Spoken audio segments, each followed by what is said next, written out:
कक्षा नवम प्रथमा पाठ भारती वसंत गीति प्रश्नोत्तरम। छात्रा सुप्रभातम। प्रश्न संख्या 1 दिया हुआ है बच्चों, अधोलिखिता नाम प्रश्ना नाम उत्तराणी संस्कृत भाषा लिखा। अधोलिखिता नाम अर्थात नीचे लिखे प्रश्नों के उत्तर संस्कृत भाषा में लिखे।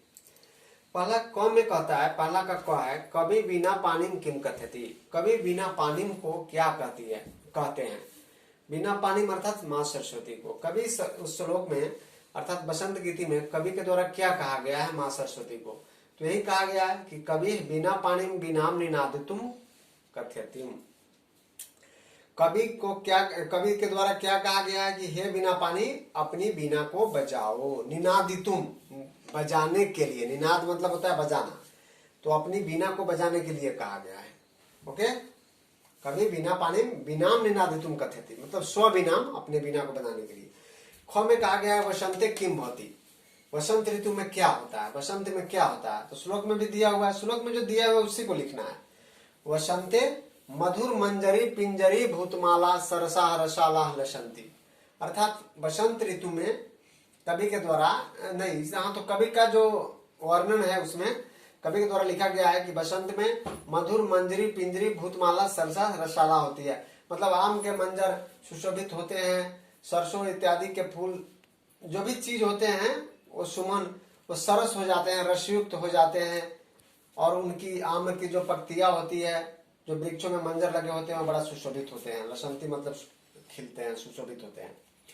गौ में कहा गया है सरस्वत्या बीनाम श्रुत्वा किम परिवर्तनम भवतु इति कवेः इच्छाम लिखत। सरस्वती के बीना को सुनकर क्या परिवर्तन होता है, कवि की इच्छा लिखना है। कवि के इच्छा में सरस्वती की बीना के द्वारा क्या होगा वो लिखना है। तो कहता है सरस्वत्या बीनाम श्रुत्वा लतानाम नितांतम शांत शीलम सुमम चलेत नदीनाम कांत सलीलम सलीलम उछलेत इति कवे इच्छा। कवि की इच्छा है कि नदियों का जो जल है वह जो उछलते हुए अर्थात लहर युक्त होकर चले बहे, तथा शांतशील होकर हवाएं बहे, लताओं के द्वारा वृक्षों के द्वारा। घ कवि भगवती भारती कस्या नद्या तटे मधुवी माधवीनाम नताम पक्ति अवलोक्य विना वादितुम कथयति।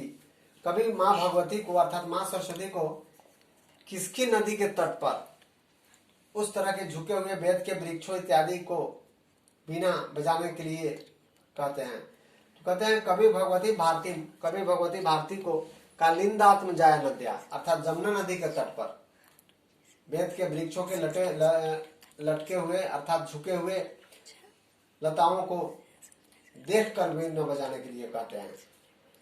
ये था प्रश्न उत्तर। जो प्रश्न के अनुसार ही उत्तर होता है, एक एक शब्द होता है जो श्लोक से लेकर आप लिख सकते हो। दूसरा प्रश्न है क स्तंभे पदानी ख स्तंभे तेसाम पर्याय पदानी दतानी तानी चित्वा पदानाम समक्ष लिखा। क में क्या है, पद संस्कृत के कुछ पद दिए गए हैं और उनका पर्यायवाची शब्द अर्थात उनका अर्थ या कहिए समानार्थक शब्द कहाँ दिया हुआ है, स्तंभ ख में। या स्तंभ ख में वो ऊपर नीचे करके लिखा हुआ है, क्रम ये नहीं है, ये उत्तर का क्रम है। प्रश्न का क्रम होगा कि वाणी को नीचे दे देगा, रसाला को ऊपर कर देगा, तीरे को नीचे कर देगा। मैं उत्तर लिख दिया हूं आपका। क में है सरस्वती। सरस्वती का अर्थ होता है उसमें से चुनकर ख में से और सामने क्या करना है, वाणी लिख देना है, क्योंकि कह रहा है पदानाम समक्ष लिखा। समक्ष मतलब सामने लिखे, तो सरस्वती का वाणी हो जाएगा। आमरम का रसाला हो जाता है, रसाल मतलब होता है आम। पवना का समीरा, समीरा मतलब हवा होता है अर्थात पवन। तटे अर्थात तीरे, तीरे मतलब किनारे, तो तटे हो जाएगा। भ्रमरा नाम अर्थात भौरों का, तो अली नाम, अली का, अली मतलब भौरा। तो इस तरह से पर्यायवाची शब्दों को सामने सामने कर देंगे उसमें से चुनकर। प्रश्न संख्या 3 अधोलिखितानि पदानि प्रयुज्य संस्कृत भाषा वाक्य रचना कुल। आपको इसमें 5 वर्ड दिए गए हैं, संस्कृत के 5 शब्द दिए गए हैं जो आपके श्लोक से ही लिया गया है। जैसे निनादया, मंदम मंदम, मारुता, सलीलम, सुमना, ये सब शब्द लिए गए हैं। इन शब्दों के द्वारा क्या करना है, आपको वाक्य रचना करना है, अर्थात तो वाक्य बनाना है, सेंटेंस का निर्माण करना है संस्कृत में। तो क्या करिए, निनादया मतलब होता है बजाओ, तो वीणा वादनी स्व बिनाम निनादया। हे वीणा वाणी, हे माँ सरस्वती वीणा वादनी, वीणा बजाने वाली, अपनी वीणा को बजाओ। बस एक वाक्य हो गया। मंदम मंद मंदम अर्थात धीरे धीरे।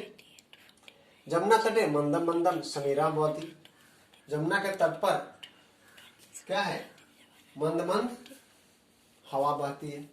मारुता, हिमालय शीतला मारुता बहती, हिमालय में ठंडी हवा बहती है। उसी तरह सलीलम हो गया, सलीलम जल को कहते हैं। गंगाया सलीलम पौनम अस्ति, गंगा का जल पवित्र है। ठीक है। अंग सुमना, पांचवा में सुमना है। सुमन मतलब होता है फूल। तो बसंते सर्वत्र सुमनानी विकसंती, बसंत ऋतु में सभी जगह, सर्वत्र मतलब सब जगह, चारों तरफ, सुमनानी विकसंती अर्थात पुष्पानी विकसंती, फूल खिलते हैं, खिल रहे हैं। ये वाक्य निर्माण हो गया। ये तो सबसे आसान होता है।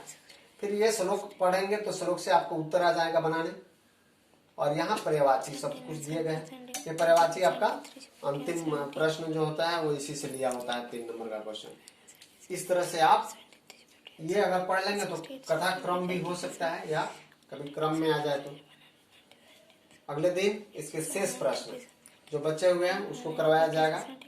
आज इतना ही करने के विराम देता हूँ। धन्यवाद।